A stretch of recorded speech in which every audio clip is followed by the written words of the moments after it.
Então, vamos lá. Espero que vocês tenham aproveitado bem a nossa meditação. Bom dia para quem chegou depois, né? Sejam todos bem-vindos. Espero que tenham aproveitado pelo menos um pouquinho da nossa meditação, porque é maravilhoso, gente, a gente começar a semana, né? As primeiras horas da nossa semana, a gente poder consagrar uns momentos, né, para esse autocuidado que é pacificar a nossa mente fazendo a meditação, né? Então é uma bênção muito grande e isso vai assim ao longo da semana impregnar os nossos dias com essa pacificação que a gente consegue com a nossa meditação e que vocês possam fazer isso diariamente, tá? Então, bom, hoje aqui o Lamandu teve um compromisso pessoal, então eu vim aqui substituir. Eu agradeço a paciência de vocês por essa não continuidade, né, certinha dos ensinamentos, mas a gente se esforça muito para que vocês não fiquem aqui desassistidos, tá bom? Então hoje a gente vai aqui, eu vou ver até em que estrofe que a gente vai chegar, porque eu também não vou poder ficar até às 10 horas com vocês, porque eu também tenho um compromisso pessoal, mas enfim, a gente vai dar pelo menos uns temas para vocês refletirem. Então, nós estamos estudando o Dhammapada, que é um texto, né, que é atribuído ao Senhor Buda, né? É importante a gente falar que é atribuído ao Senhor Buda, porque os ensinamentos, né, o Dharma, ele só foi consolidado na forma escrita 400 anos depois da vinda do Buda Shakyamuni, né? Então, durante esses 400 anos, permaneceu a tradição oral entre seres humanos, né? E só 400 anos depois que teve o começo do cânone Pali, né? E o Dhammapada é um texto do cânone Pali, que é atribuído ao Senhor Buda, né? Porque não teve ali o Buda para escrever, não teve testemunha, então a gente sempre precisa estar atento a isso. Então, nós estamos no capítulo do 7, eu acho. Isso, 7, que é do Arhat, né? E quem é esse Arhat, né? Eu sei que tem muita gente nova que está chegando. Então, o Arhat, né, ou o Arhatiana, que é o via, né, o caminho que o Buda Shakyamuni, há 2.500 anos, ensinou para a gente, né? O Arhat é aquele que chegou na outra margem, né? Que é aquele que se livrou do sofrimento. Não que o sofrimento não vai existir para ele, né? Que fique sempre bem claro isso, mas ele vai saber lidar com as circunstâncias, com os sofrimentos. E quando vem essa imagem do Arhat, né, que é aquele que chegou na outra margem, tem vários níveis de Arhat e tudo mais, inclusive é colocado como Buda Shakyamuni mesmo, como um Arhat, mas não vamos aqui nesses detalhes aqui da tradição, mas vamos ver quem é esse Arhat, né? Quem é esse que chegou na outra margem. E aí eu me lembrei de um filme que eu vi quando a gente já tinha terminado o retiro lá de 3 anos, e é um filme sobre um navegador, um pesquisador. Gente, olha, eu não me lembro, que tem uns 10 anos que eu vi esse filme, né? Nem sei se ainda está por aí, imagino que sim. É um pesquisador e ele vai provar, né? Ele vai querer comprovar que houve migração humana, isso lá nos primórdios da humanidade, né? Então, vamos colocar aí 100 mil anos. Esse navegador, ele faz lá nos anos 40, ele pega uma jangadinha, né, uma simples jangadinha, e ele sai lá da costa oeste, né, da América do Sul, eu não me lembro se é Peru ou alguma coisa assim, ele sai, então, em direção à Indonésia, para cruzar 8.000 quilômetros, ou seja, coisa para caramba, simplesmente com uma jangadinha. E aí, no meio do Oceano Pacífico, né, que o oceano tem o nome de Pacífico, mas não é tão pacífico assim, ele encontra com tubarões, ele encontra com baleias, enfim, todo tipo de história acontece, tudo isso para provar que houve lá atrás essa migração humana nesse sentido, né, no sentido saindo da costa oeste da América do Sul. Eu não vou contar aqui o fim do filme, né? Mas, enfim, essa imagem, né, daquele que pega a sua jangadinha e vai atravessar um grande oceano é a imagem do Arhat. né? E que é essa jangadinha para nós, né? Vamos sair um pouquinho dessa metáfora e vamos ver o que é essa jangadinha, porque né, não vamos pensar aí no navegador, né? Porque ele teve já alguma tecnologia ali, apesar dele ter tentado reproduzir ao máximo, né, o que foi feito há 100 mil anos atrás, ele teve ali alguma tecnologia que ele precisava deter para construir, né, uma jangadinha para ele conseguir atravessar o oceano. E qual é a nossa jangadinha, gente? O que faz com que a gente chegue lá, né, na outra margem? São as nossas fés, né? A fé, né? Primeiro, né? A confiança, né? Porque não é uma fé cega, né? É uma fé que a gente já viu que ela existe, né? É algo tangível. Primeiro, a realidade do sofrimento, né? A natureza dolorosa da nossa existência, né? Nascimento, velhice, doença e morte, estar junto daquilo que a gente não quer ou estar separado daquilo que a gente quer, né? São os sofrimentos humanos. Dois, a segunda fé, né? Que é o apego às coisas dessa vida, né? Que vai ter a raiz lá na ignorância, mas por enquanto ele não sabe. Quando ele pega a jogadinha, ele não sabe nada da ignorância, né? Ele simplesmente está mergulhado na ignorância, né? Do apego às coisas da vida, né? As coisas mundanas, as coisas da existência, da experiência dele. E a terceira fé é a verdade do karma, né? Ou seja, tudo que a gente faz, seja com o corpo, com a palavra ou com a mente, produz um resultado, né? Se esses atos tiveram assim, um benefício para o outro, de preferência, né? O resultado vai ser a felicidade. Se ele trouxe malefício para o outro, né, e para nós mesmos, o resultado vai ser o sofrimento. Então, gente, é com esses três elementos, né?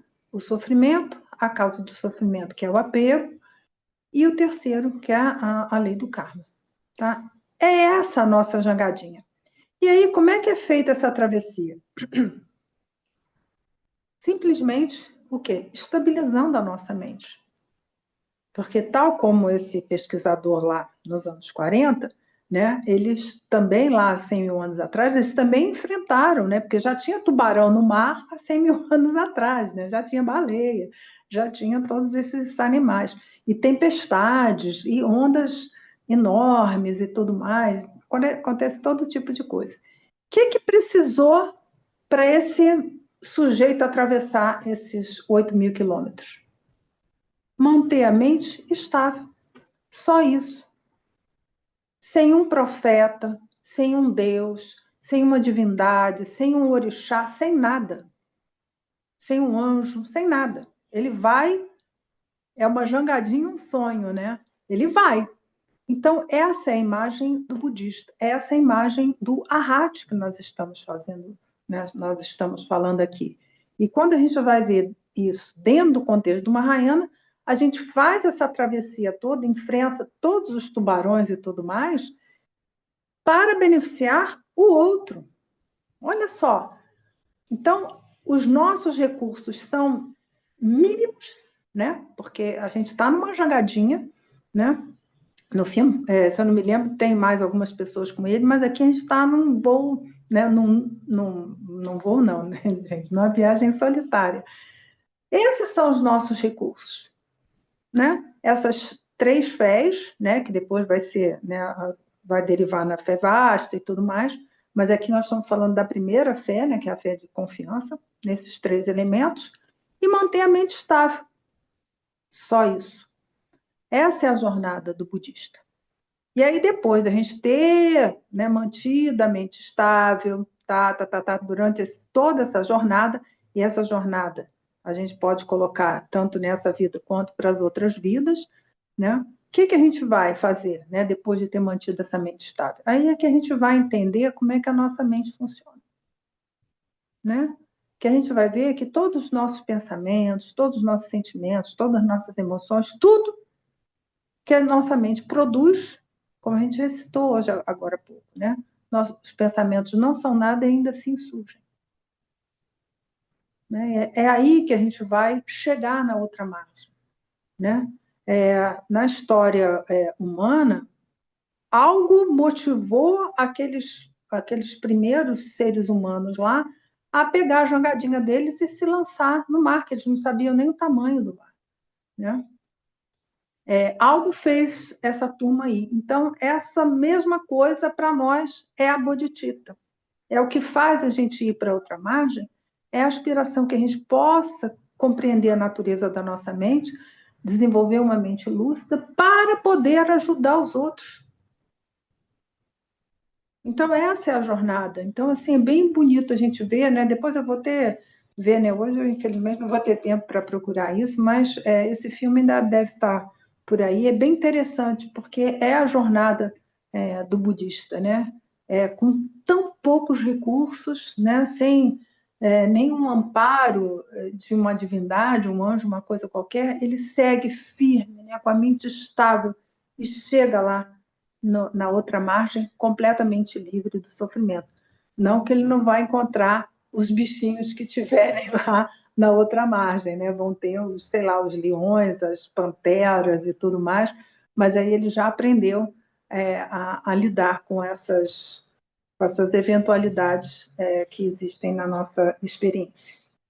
Então, é bem interessante isso, né? Então, assim, super recomendo, porque é uma metáfora perfeita. Então, vamos nós para o nosso capítulo, que está, eu acredito, que na estrofe 96, porque a 95 vai falar sobre a Lagoa Livre de Lama, e eu acho que a gente já falou disso em novembro, né? Da mente que está toldada, né? Que ela está suja com a lama dos pensamentos e quando esses pensamentos depositam. Então, vamos lá, vamos para o 96, né? Então, eu estou aqui seguindo essa edição da Palas Atenas, a 96 fala assim: como é. Não, calmo é o seu pensamento. É o seu pensamento. Calmo, sua palavra e feito. Assim é a calma daquele que se emancipou pelo perfeito conhecimento. O que o Buda está falando aqui? Ele está falando de calma, né, da mente pacífica, que é essa mente, né, que vai enfrentar os tubarões e as baleias e tudo mais, e as tempestades. Então, calma é o seu pensamento, né? Calma a sua palavra, e aqui o feito eu imagino que seja dos atos, né? Então, ele está falando aqui de corpo, palavra e mente, né? Então, a mente do Arhat, ela é pacífica, né? Sua palavra e condutas são calmas, né? São pacíficas, né? Quando ele obteve a liberdade do verdadeiro conhecimento, do perfeito conhecimento. Ele, então, se torna um homem, né, perfeitamente tranquilo e imperturbável. Então, acho que não tem muita coisa que explicar dessa estrofe aqui. O Buda praticamente resume essa viagem, né? Com essa mente calma, estável, pacífica, né? Ele vai ter, então, palavra pacífica e ações pacíficas, né? Esse é o Arhat, né? Porque a gente está aqui falando do Arhat, ou seja, aquele que chegou lá na outra margem, né? E ele vai falar aquele que se emancipou pelo perfeito conhecimento. Que perfeito conhecimento é isso, gente? Né? Que é aquilo que eu falei agora há pouco. No início, né? O que está lá motivando aquele indivíduo que pega a sua jangadinha? Ele sabe que o apego às coisas, né? Não dá, né? Se a gente conseguir fazer um exercício, né? Se colocar lá como um ser humano há 100 mil anos atrás, o que faz uma pessoa pegar uma jangadinha, sair do seu canto para outro? Ou ele é super aventureiro, né? Assim, já curtiu uma adrenalina no último, né? Mas, enfim, não acredito nisso, né? Mas algo motivou, né? A sair lá de onde ele estava, né? E a gente precisa continuar com a nossa estabilidade da nossa mente para ir lá descobrir que a raiz de tudo isso é a nossa ignorância. E aí já vem o Buda e já entrega para a gente bonitinho qual é esse perfeito conhecimento que ele está falando aqui, né? Nos liberarmos da ignorância. né? A ignorância, primeiro, né, de que a gente acreditar na permanência das coisas, né? A gente acha que as coisas vão durar até a gente mesmo, né? Eu ouvi recentemente fui numa reunião de escola e disse que hoje a profissão que os jovens mais querem é ser influenciador, né? Eles querem aparecer. É assim, é coisa da juventude mesmo, né? Acreditando na permanência, né? Mas a gente vai, com o nosso perfeito conhecimento, descobrir que todas as coisas são impermanentes, né? Não vou falar mais detalhes sobre isso, né? Que tudo é sofrimento, o que quer que seja, é sofrimento. A união com os filhos mais perfeita um dia, né? Isso vai se dissolver, né? Porque um dos dois vai morrer, né? Ninguém vai durar para sempre, então vai ter sofrimento, por mais querido, fofinho que seja, assim, tipo, morreu o filho, perdeu, não sei o quê. Então, assim, não tem nada que seja assim para sempre maravilhoso, sempre vai ter sofrimento, né? E o outro, né, que é a ausência da natureza própria de todos os fenômenos que a gente vai descobrir lá com a nossa meditação, né? Que lá no, né, todos os pensamentos, né, todo o seu sofrimento, tudo que você experimenta são só pensamentos, e os pensamentos não são nada e ainda assim surgem, né? Então, acho que assim, o Buda foi bem claro, né, nessa estrofe aqui, porque não tem muita coisa que comentar, não. É manter essa mente calma e estável.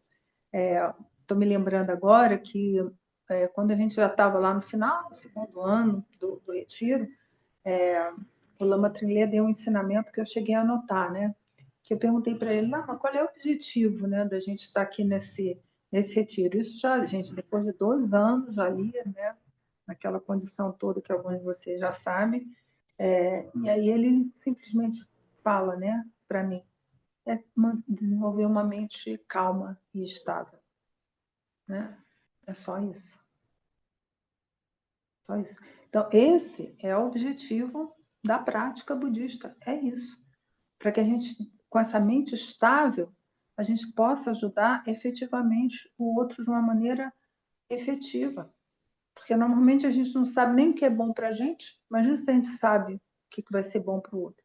Mas quando a gente desenvolve essa estabilidade da mente, essa lucidez da mente, esse discernimento da mente, a gente vai saber o que é melhor para nós e o que é melhor para o outro. E aí nossa ajuda vai ser mais eficaz. Mas a gente, como a gente é ignorante, né, a gente não sabe.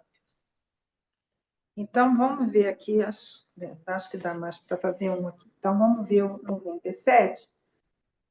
O que o Buda diz aqui? Aquele que não é crédulo e ingrato e rompeu todos os liames, que pôs fim à ocasião do bem e do mal, que renunciou a todos os desejos, é deveras o mais excelente dos homens. O que ele está falando aqui? Aquele que não é crédulo e ingrato e rompeu todos os liames. Liames são os grilhões, né?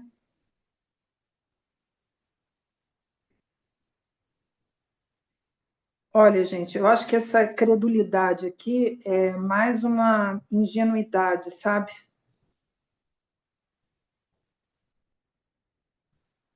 Aquele que está livre da ingenuidade, né?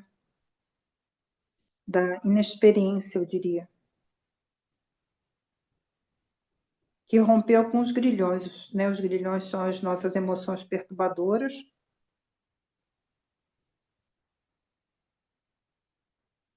que vêm todas né, do desejo e da aversão, que pôs fim à ocasião do bem e do mal, que renunciou a todos os desejos.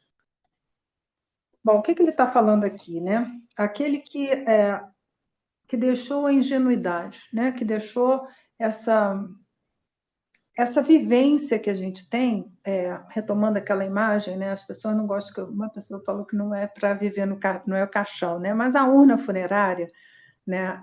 Aquele que não vive ali, né? Que saiu, né? Que entendeu que aquele container, aquela urna funerária que todos nós vivemos, né, mortos-vivos, né, com os nossos brinquedinhos, com os nossos apegos, né? Isso é ingenuidade, né? Isso é o que ele chama aqui de, né, do crédulo, né? E ele entendeu que aquilo ali é só uma prisão que ele mesmo colocou para si mesmo com os apegos dele, né? É muito confortável a gente ter junto ali na nossa experiência as coisas que a gente acha bonitinho, né? Que a gente acha bacana, as pessoas que nos aprovam, né? As pessoas que não nos acham legal e tudo mais, uma pessoa do bem, né? A pessoa do bem, a pessoa do bem, né? E a gente mantém bem longe aquilo que nos desagrada, né? Você vê, isso é bem comum, né? Quando a gente vai, às vezes, vai conversar com uma pessoa assim, e aí, assim, a gente tem que ter muito cuidado com as palavras, né? Porque hoje em dia as pessoas se ofendem com muita facilidade. Então, a gente, né, tem que ter muito cuidado mesmo com as palavras e ser gentil com todo mundo. Não interessa qual é a seita que ele frequente, qual é o partido político dele, o time de futebol, seja gentil. Isso aí é fruto da prática, né? Então, quando a gente sai dessa cegueira, que é a nossa experiência dentro do nosso pequeno mundinho, ou a nossa ilha de macacos, como eu falava lá no Trilê, quando a gente sai, né, quando a gente resolve sair desse caixão, né, dessa urna funerária, porque ela sobe por dentro, tá, gente? Não adianta bater por fora, não abre. Ninguém de fora tem a chave, só abre de dentro para fora. É a gente que quer sair dessa urna funerária, né, que é a nossa vida. Ele rompe todos os liames, todos os grilhões, com as suas emoções perturbadoras ou os clashes, né? Vindos lá, ignorância, apego, aversão e as 84 mil emoções perturbadoras, né? E aí ele põe fim, né, ao bem e ao mal. Né? Que o Buda está querendo falar nisso, né? Ele renunciou a todos os desejos, porque essa classificação de bem ou de mal está muito ligada, né, dentro do samsara, aos nossos apegos e às nossas aversões. Ah, isso aí é do bem. A pessoa que é do mesmo partido político da gente, essa pessoa é do bem. Já viram isso? É raro, né? Mas acontece. E a pessoa lá do outro partido é do mal. Cadê o respeito humano? Gente, não se está respeitando o outro, né? Quem quer que seja, com as crenças dele, né? É um ataque. Então, cadê o tal do respeito que a gente está aqui para desenvolver? Né? Então, a gente precisa ter muito cuidado com isso, né? Porque essa nossa classificação de bem e mal tem a ver com os nossos apegos e com as nossas aversões, né? E aqui não está falando aqui de bem e de mal, lá dos atos positivos e negativos, não é isso que está falando aqui. Então, ele renunciou a todos os desejos. É o rapaz lá que pegou a jangadinha dele, ele renunciou a todos os apegos dele, né? Todos os desejos dele e se lançou no mar, né? É deveras o mais excelente dos homens. Então, esse é o Arhat, né? Olha só quanta coisa ele fez. Primeiro lá, ele manteve lá sua mente calma. Aqui, ele se libertou da prisão da ignorância, do samsara e das suas emoções perturbadoras e se tornou o mais excelente dos homens. E aqui, muito cuidado, porque o budismo tem uma pegadinha muito grande, né? Porque, ao mesmo tempo que se fala para a gente, o único objetivo do Dharma é eliminar a apreensão egocêntrica, ao mesmo tempo, se o sujeito não está atento, ele desenvolve uma autoconfiança muito grande. Porque, olha só, a confissão é ele mesmo que faz. Não tem, né, um pastor, uma divindade qualquer que ele vá se confessar. Né? A gente pode usar o suporte e tal, mas ele mesmo resolve isso. Não tem esperança. Não tem esperança.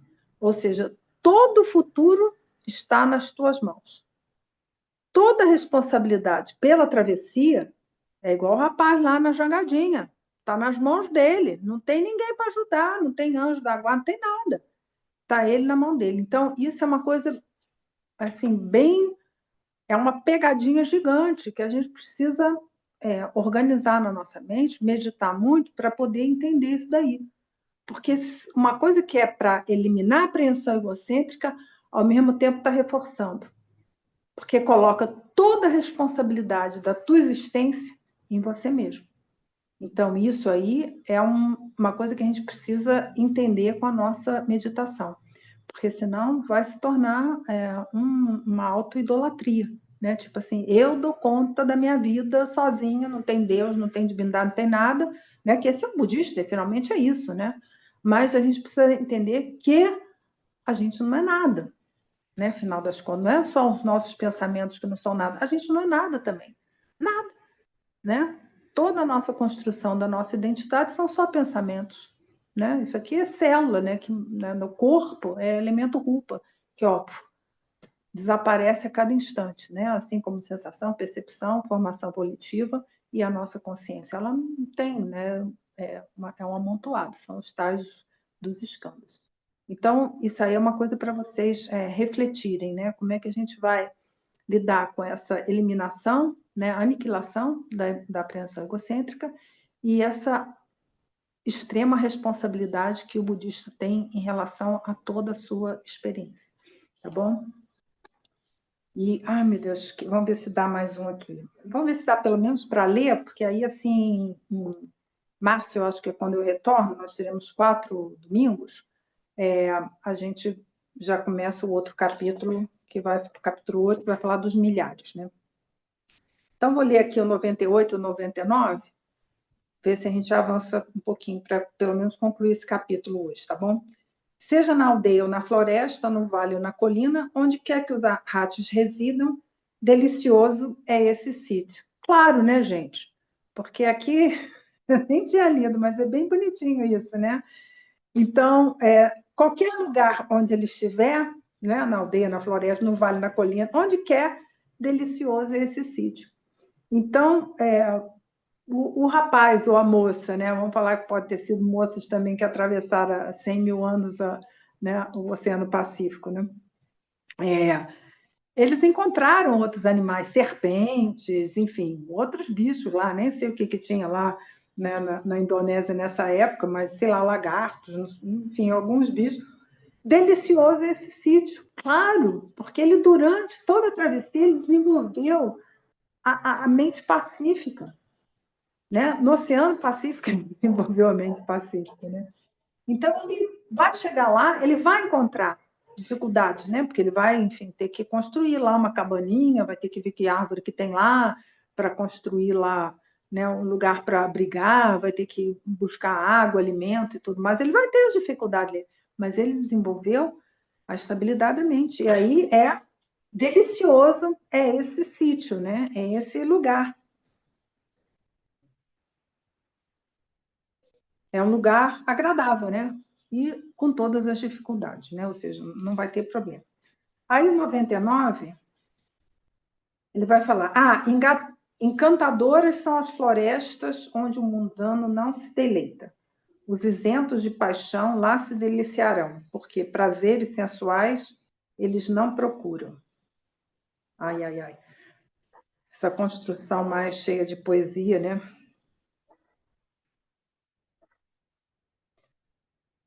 Bom, aí está falando aqui as florestas encantadoras, né? Porque é isso, né? Apesar das cobras e lagartos que estiverem por lá, né? Ele já desenvolveu essa estabilidade da mente, onde o mundano não se deleita. Olha só que interessante, né? Aí o que o Buda traz aqui, né? Normalmente, se você colocar, né, uma pessoa mundana numa situação difícil, ele não vai ter deleite nenhum. Ele só vai reclamar, achar olha só, tem cobra aqui, olha só, não tem comida, olha só que bicho que eu encontrei aqui para eu caçar, né? Enfim, ele vai achar tudo ruim, né? Então, assim, o mundano não se deleita, porque ele está cheio das suas paixões, cheio do seu gosto, não gosto, né? Cheio dos seus apegos, vai ficar lá lembrando, porque lá na minha terra, né, tinha isso, aquilo, outro. Não tem mais, você está em outro lugar agora, né? Então, isso é bem interessante e profundo isso daqui, né? Porque encantador vai ser a floresta para aquele que realizou como é que ele chama lá? O perfeito conhecimento. Para o outro, vai ser só problema, entendeu? Então, é bom que a gente desenvolva a estabilidade da nossa mente, porque, né, a outra margem, né, tá só esperando lá pela gente, mas a gente precisa fazer a travessia, né? E aí ele coloca, né, o outro tipo de indivíduo. Primeiro ele coloca o indivíduo, né, que está no sansara mundano, e depois ele fala os isentos de paixão, lá se deliciarão. Né, os isentos de paixão, as paixões é a palavra que se usa para os flashes, né, para as emoções perturbadoras. Lá se deliciarão, porque prazeres sensuais eles não procuram. Então, em resumo, dessa estrofe aqui, e praticamente desse capítulo todo, é que a nossa busca dos nossos prazeres, dos nossos sentidos, né, a busca da satisfação dos nossos desejos pelas nossas consciências visual, olfativa, tátil e a consciência mental, que eu gosto sempre de chamar a atenção nisso, né, que a gente se deleita com as ideologias, e hoje o que mais tem no mundo é ideologia, né, que todas elas não prestam para absolutamente nada, a não ser para fazer gente seguindo elas, né, porque né, uma rebarbarização que a gente está vivendo no mundo hoje, né, uma, um culto excessivo do ego, e eu não sei onde é que vai dar isso, né?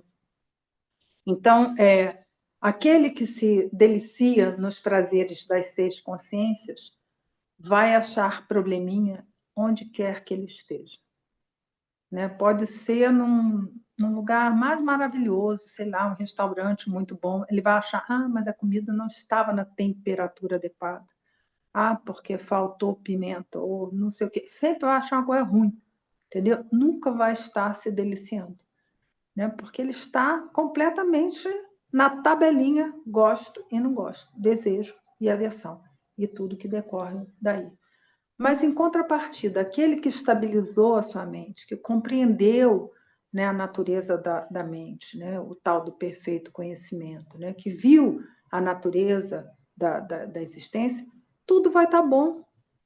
Qualquer coisa que acontecer, está ótimo, né? Não vai ter problema, tá? E isso, gente, é para deixar bem claro, porque às vezes a gente acha assim, que é aquela pegadinha lá que eu falei dos budistas virarem autoidólatras, né?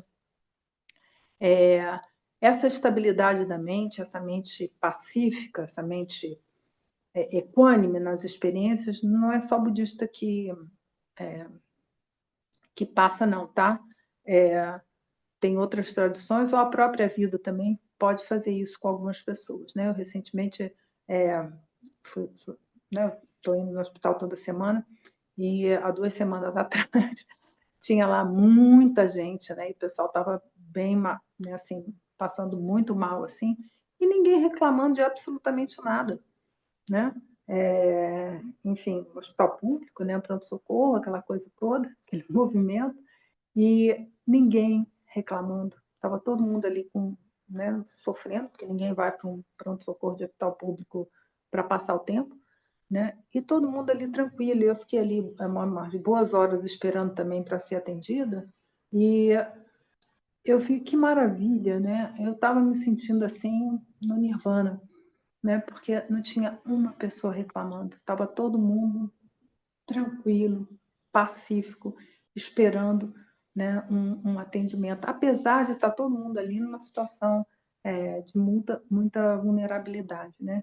Então, a gente aqui que teve a oportunidade de encontrar o Dharma e treinar nossa mente na, na calma mental, né, em chinês, para que a gente possa entender a natureza da nossa mente e poder efetivamente ajudar mais os outros, né? Ter duas coisinhas básicas, né? Respeito e amor. Amor eu já estou achando meio difícil encontrar, acho que é até meio cruel pedir isso de um ser humano, que ele ame o outro, né? Mas que pelo menos a gente seja gentil, né? Então, respeito e gentileza. Esse vai ser o fim, né, do nosso caminho. É isso que a gente vai poder desenvolver em relação ao outro. Tá bom? Então, por hoje já deu nossa 1 hora que estamos aqui juntos, né? A gente começou 8h30, são 9h30 agora, tá bom? Então, vamos fazer a nossa dedicatória, né? Para que né, a gente possa usar toda essa reflexão do Senhor Buda, né, porque não é minha isso é um ensinamento do Senhor Buda, que a gente possa ajudar muitas pessoas. Então, graças a esse mérito, tendo obtido a onisciência e vencido os inimigos que são as máculas, posso liberar todos os seres do oceano do Sansara, agitado pelas ondas do nascimento, velhice, doença e morte.